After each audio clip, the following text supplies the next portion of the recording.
Hello once again, Niner Faithful, and welcome back to another episode of 49ers Playbook on the channel that's trying to answer the whys and hows of the game. This past Sunday, the 49ers dominated the Arizona Cardinals in Brock Purdy's first return to action since September 28th, and this time, he looked like Brock Purdy.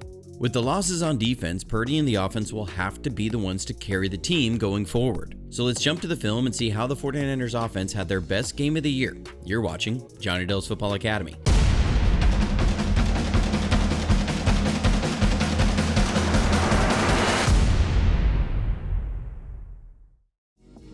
The 49ers blocking strategy on returns is usually to predetermine which lane they'll attack, then have two of their up men block out, and have the third pick up the first inside man who breaks in, and have the lead deep man kick out the opposite side. Great blocks across the board and a real nice block in space by Jake Tonjes spring Sky Moore for the 97-yard return.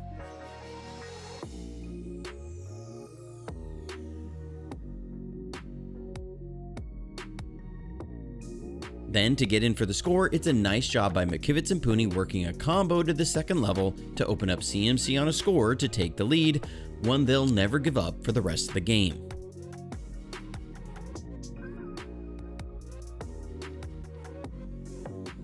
Back on offense on the first third down of the game, we were reminded how this offense looks with Brock Purdy at the helm. Here it's third and long, and we start out with McCaffrey split wide and motion him into a bunch formation, and you'll see Arizona's corner back out, indicating they're going to zone off the trips formation. We're going to have a sail concept dialed up with a clearing route, a deep out, and a flat route, which puts the defense in a 3-level vertical stretch, which works well against cover 3 or cover 4, which is something the Cardinals and Gannon play a lot of. You see the Cardinals drop into cover 4, and Brock is reading the hook player through to the safeties, where he sees the safety and corner take the clearing route. I'll show this better from the end zone, but I want to note the effect from this angle. The only player in a position to make a play on Jennings' deep route is going to be the hook player. So Brock will use his head to look down the middle, move the hook player several steps in, notice how he's outside the hash, and then he was moved inside the hash. And Brock holds up Jennings in the void, not leading him into Baker, and Jennings is able to get even more yards after the catch. This is such high quality quarterback play. From the end zone, you can clearly see Brock has started his windup, and where his head is as his helmet stripe is pointed right down the middle of the field. That's why the hook player moved inside the hash. This is A+++ eye manipulation of the defense. So coming a little bit later in the drive, and how I had just shown that when we motion CMC into a bunch that Arizona had the outside corner back out, well, here we motion CMC and their corner stays in a press, and the Mike takes just a step to his right. That's all the data Brock needs to see it's going to be man coverage. So he canned the initial play call to the second play they called in the huddle, which was a man beater. This is where Kyle Shanahan is such a good play designer. We've run a play a number of times that has hit well and has been in the NFL and college for a long time. It's the old Haas or hitches outside and seam concept, where you run hitches on the outside with seam fade routes, and it's a popular play against cover 1 man that will work to whichever side the safety plays away from. Well, here we're going to run the same idea, but run it out of different alignments and players. So we'll run hitches on the outside with double rail routes for McCaffrey and Kittle. Purdy drops back, reads the middle safety who opens his hips just slightly to McCaffrey's side, and throws an absolutely perfect ball to Kittle for the score.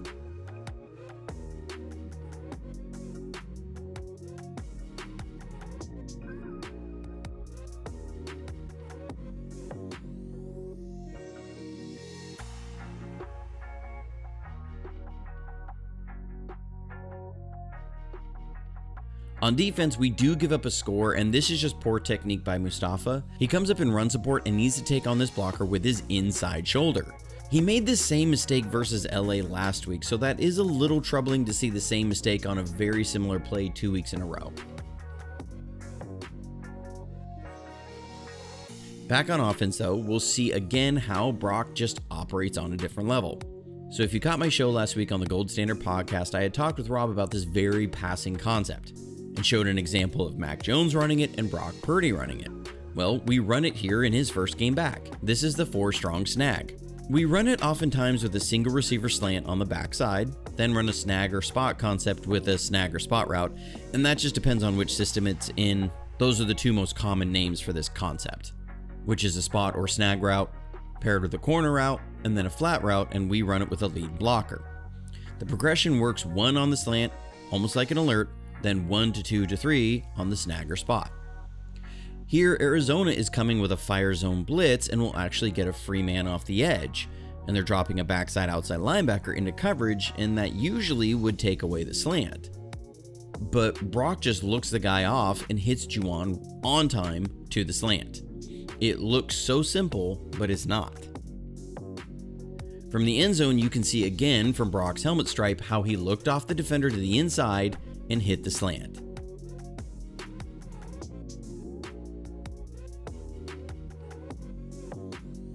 Then we get another touchdown to CMC, and this is so heads up by both guys. So what I'm about to lay out was confirmed by McCaffrey, so this isn't just me saying this. The route McCaffrey runs wasn't as it was designed. We're running a double post concept with Kittle and Pearsall, with Juice as a shallow crossing route to put the defense in a triangle stretch. CMC is just supposed to work out and sit down to draw a zone defender out to open up space for the triangle stretch. But Arizona was in man coverage, and Kittle's route worked interference on CMC's man, where McCaffrey saw it and ran to the open space, where Purdy recognized what happened and streamlined everything to CMC for the score.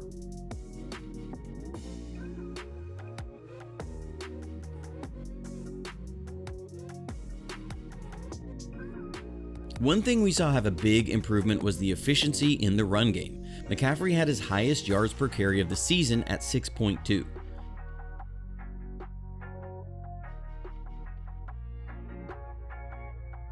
Here we're going with a gap run. This is our punch, which is our version of duo, where you'll get double team blocks, working combos up to the second level.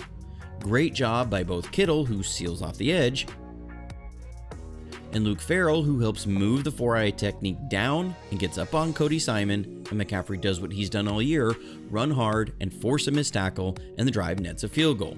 Back on defense shortly before the half, the defense gets its first of 3 turnovers in the game. This is a great break on the ball by Mustafa, but set up by Upton Stout. We're going to run cover 3 buzz, which is just a B word for backer in the flat, whereas cover 3 sky is an S word for safety in the flat. A buzz call gives an easier transition from a 2-high presentation into a single high defense and allows a better matchup on crossing routes, as the buzz safety is responsible for picking up the number 3 receiver on deep crossers. The Cardinals are going with a Mills plus dagger concept. A Mills is a basic route paired with a post route, and a dagger is a post or clearing route paired with a deep in route. This is a really nice design if the 49ers were in cover 4, which we do run a lot of, but not on this play, so this is a real nice call by Saleh.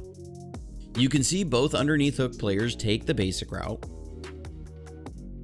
Mustafa is retreating on the post, so Brissett is going to look to the deep in route. But as he's starting his throwing motion, you can see Stout has his hips turned and is underneath the route. Brissett is trying to layer this throw over Stout down the middle, but that's a real tough throw, and his receiver doesn't adjust. The ball sails high, and Mustafa makes a great break on the ball to get the pick, but that's great defense by Stout.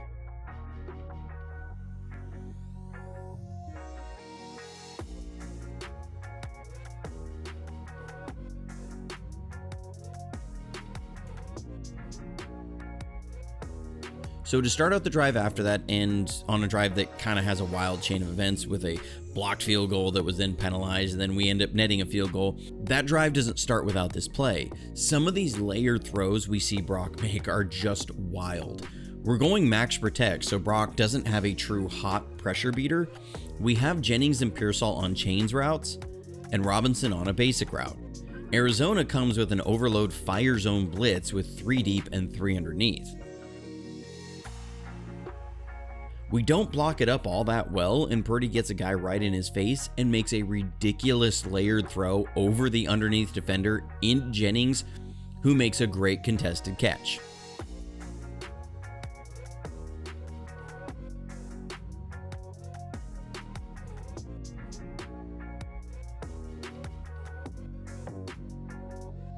Back on offense coming out of the half, just another example of how good Brock's head discipline is. This is something that Bill Walsh hammered on.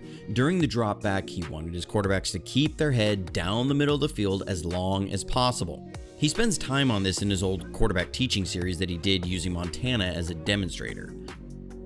Here we're running a smash concept, or what Kyle calls flag, which is a corner route paired with a quick out with a basic route by Kittle. It's a high-low read on the outside, with Kittle's route being the third in the progression. The Cardinals play a lot of matching quarters coverage, and when Brock drops back, he's reading Baker to the corner, where he sees outside leverage by the corner on Jennings' route, and that route has created interference on the hook player to juice in the flat.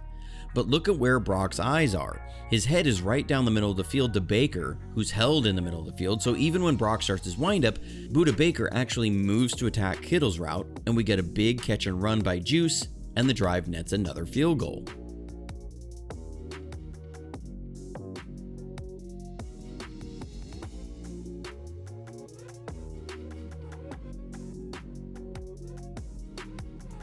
Then we get a second interception, and this is nice coordination from Winters and Lenoir on the off-schedule play.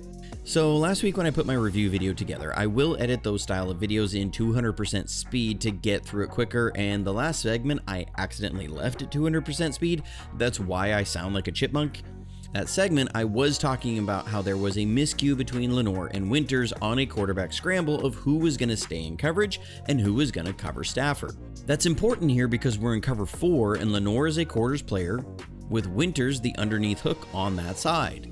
We get pressure up the middle with Kalia Davis and Brissett breaks the pocket. From there, Winters moves to attack Brissett and Lenoir then replaces him in coverage. Nice work in tandem, and Brissett never sees Lenoir replacing, and Demo gets a big pick in return to set the 49ers up deep in Arizona territory. I want to take a quick break and thank all of our members of JFA49.com for your support this season. We're coming down into the final stretch of the year, and the support from our coaching staff has been huge. They're the ones who finance the production of these videos. If you like content like this and would like to support, it is greatly appreciated. We're still about 50 members away from offsetting what the YouTube process caused a drop in revenue from. You can become a member today at JFA49.com or our Patreon if you prefer that. The links are in the description below. Thank you, and back to the film. We cap the drive with a second touchdown to George Kittle, and this is again just great stuff from Purdy. We're working an arches concept, which is a shallow crossing route paired with an arches route, and we put Kittle on a deep out route. The idea is if the defense is in zone, that Kittle's route will push a middle zone player vertical to open up the two in-breaking routes. Then have it as an outlet against man or a matching zone, and it's the third read on the play. At the snap, Arizona is in man coverage with two inside help defenders. Brock works the two underneath, which are covered, and gets to Kittle on time, who ran a great route to absolutely cook his man and get the score.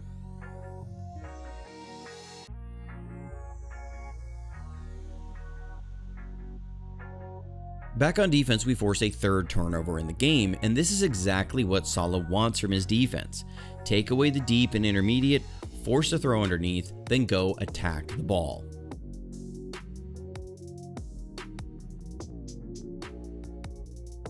Then back on offense on 3rd and 15, this is just wild. I've talked about how Arizona runs a lot of matching quarters. That means a lot of times their outside corners end up in man coverage.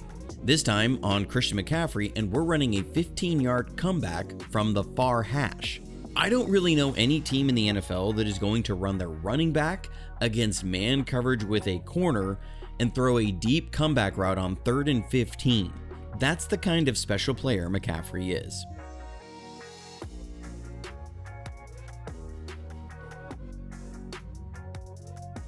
Then when your quarterback is dealing, it opens up the run game.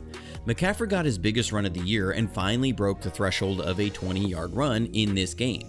We run a lot of these condensed sets, and a lot is made of 8 and 9 man boxes, but those aren't as big of a deal when you have these condensed sets. It's really about, is the defense +1? Meaning, do they have one more defender than the offense has blockers for? You'll see the Cardinals still keep 2 defenders deep at the snap. So that means you have 9 blockers on 9 defenders. And when you can get a hat on a hat and guys execute their blocks, you get big explosives in the run game.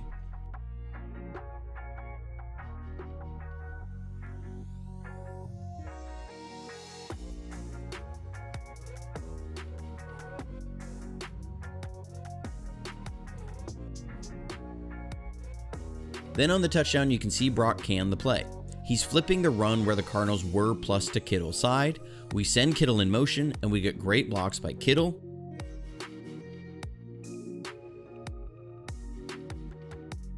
And McKivitz to open up a lane and get McCaffrey in for the 5th 49ers touchdown on the day. In all, it was a dominating offensive performance as the 49ers had 8 scoring drives. Going forward, the offense will need to be the strength of the team as the defense is still missing some key players, is young, and learning as the season goes. Hope you enjoyed the video. Like and subscribe if you haven't already. It just tells YouTube to recommend this video to people just like you. And be sure to hit the notifications button to be alerted to when a video goes live. And as always, stay safe, stay healthy, and go Niners.